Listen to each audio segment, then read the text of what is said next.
Women who run with the wolves, the animal groom.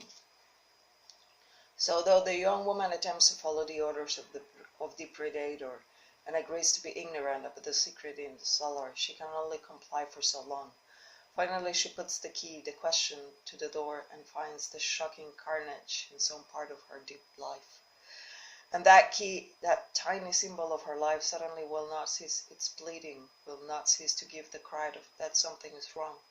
A woman may try to hide from the devastations of her life, but the bleeding, the loss of life energy, will continue until she recognizes the predator for what it is and contains it.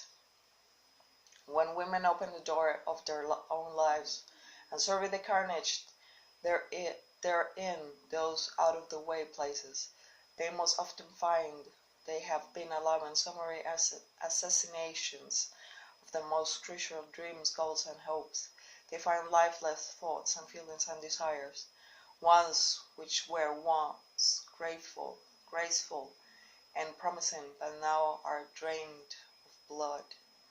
Whether these hopes and dreams were about desire for relationship, desire for an accomplishment, a success, or a work of art.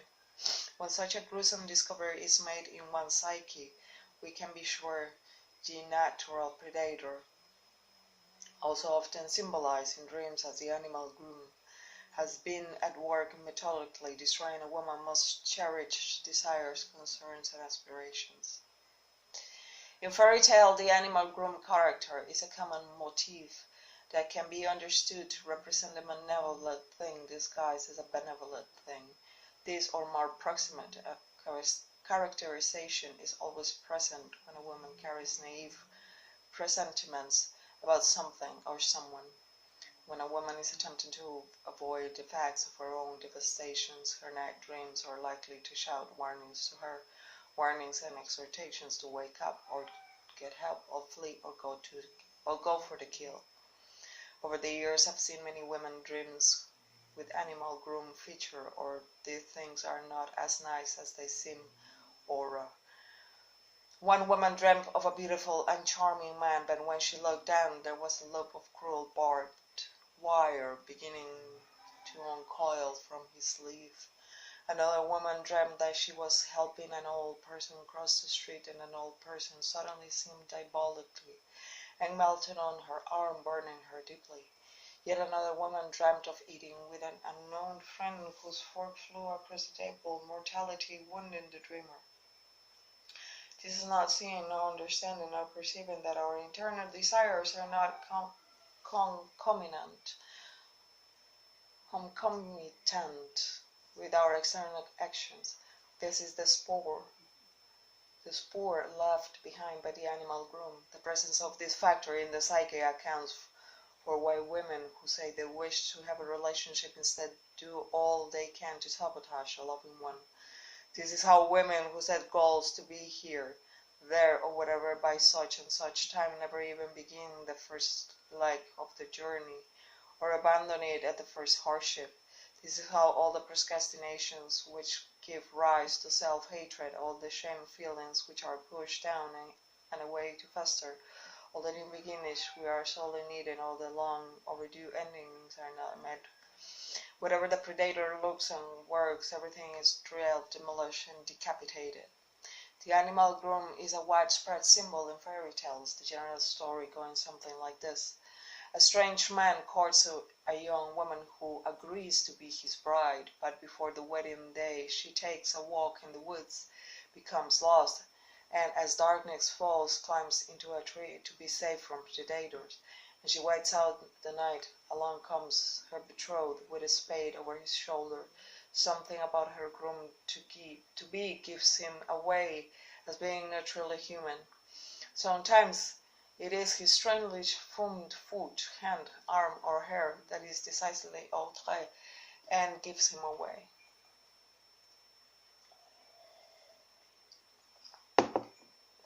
He begins to dig a grave beneath the very tree she sits in, all the while singing and muttering about how he will murder his latest bride-to-be and bury her in this grave. The terrified girl concerns herself all night long, and in the morning the groom-to-be is gone. She runs home, reports him to her brothers and father, and the men waylay the animal groom and kill him.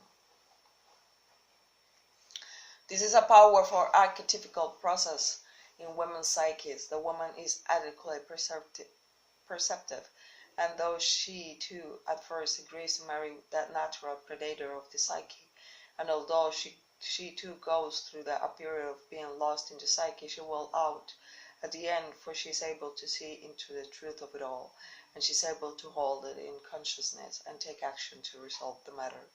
And so then comes the next step, even more difficult yet, and that's the opportunity to be able to stun what one sees, all one's destruction and deadness.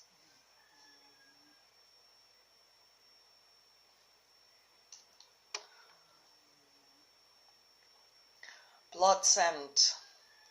In the tale, the sister slams shut the door to the killing chamber. The young wife stares at the blood and the key. A whimper rises within her. I must scrub this blood off, or he will know.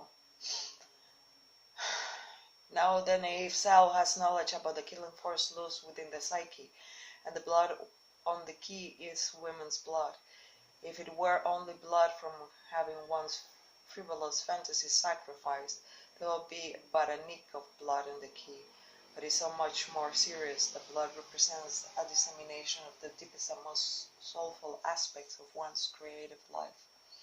In this state, a woman loses her energy to create, where there will be solutions to mundane matters in her life, such as school, family, friendships, or her concerns with compelling issues in the larger world, or with issues of spirit, her personal development, her art. This is not a mere procrastination, for it continues over weeks and months of time. She seems flattened out, filled with ideas, perhaps deeply anemic, with more and more unable to act upon them. The blood in this story is not menstrual blood, but arterial blood of the soul. It not only stains the keys, but it runs down the entire persona. The dress she wears, as well as all the gowns in her wardrobe, are stained by it. In archetypical psychology, clothing can personalize the outer presence. The persona is a mask a person shows to the world. It hides much.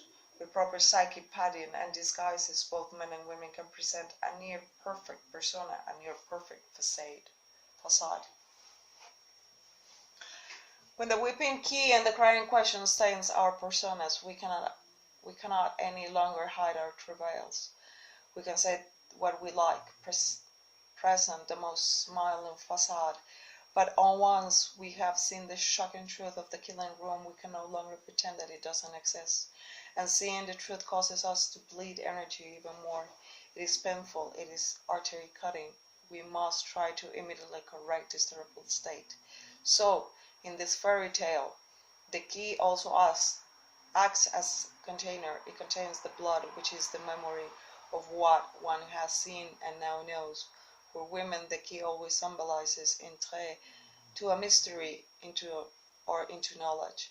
In other fairy tales, the symbolic key is often represented by words such as "Open Sesame," which Ali Baba shouts to a rock mountain, causing the entire mountain to rumble and crack open, so he can pass through.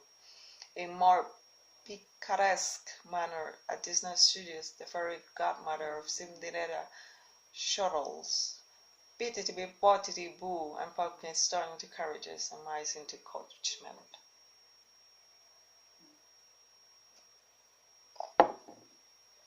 And the illusion mystery is the key was hidden on the tongue, meaning the crux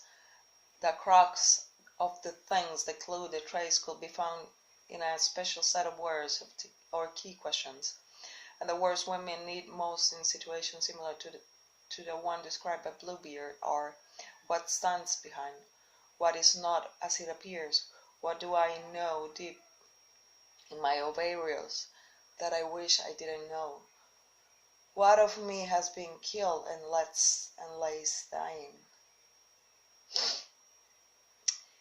Any and all of these keys